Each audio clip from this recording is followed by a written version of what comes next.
Сәлем, біздер бүгін осындай фаршталған картоп дайындаймыз. Өте дәмді тамақтардың бірі, міндетті түрде жасаңыздар. Ол үшін картошкілерді, яғни орташа картоптарды алып, ортасынан бір бөліп, барлығының ішін осылай тазалап шығамыз. Яғни ішіне ұяшық үңгір жасаймыз. Картошкілеріміз тазалап болғасын, мен ішіне дәмдеуіштер қостым. Ол өз қалауларыңызша.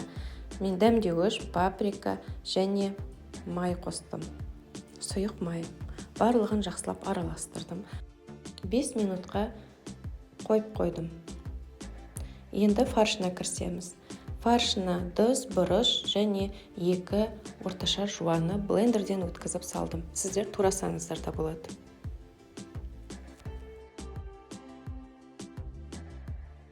Барлығын қосып болғасын араластырып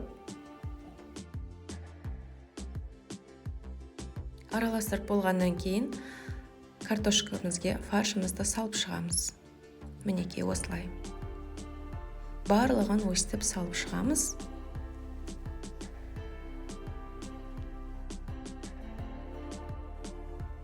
Картошкамыздың ішін толтырғаннан кейін осындай противенге салып, енді сұйықтық дайындаймыз. Ол үшін мен 1 ас қасық қаймақ алдым, кішкене тұз салдым және жылы су құйып араластырдым. Осы дайын қоспаны картоптың үстіне құямыз. Яғни біздің картошкамыз күйіп кетпеу үшін. Соңында сиырымызды, яғни ірімшігімізді қойып, 180 градуста 40 минут пісіріп аламыз. Мінекей осындай дәмді ас дайын болды. Міндетті түрде жасаңыздар. Өте дәмді және жеңіл тамақтардың бірі.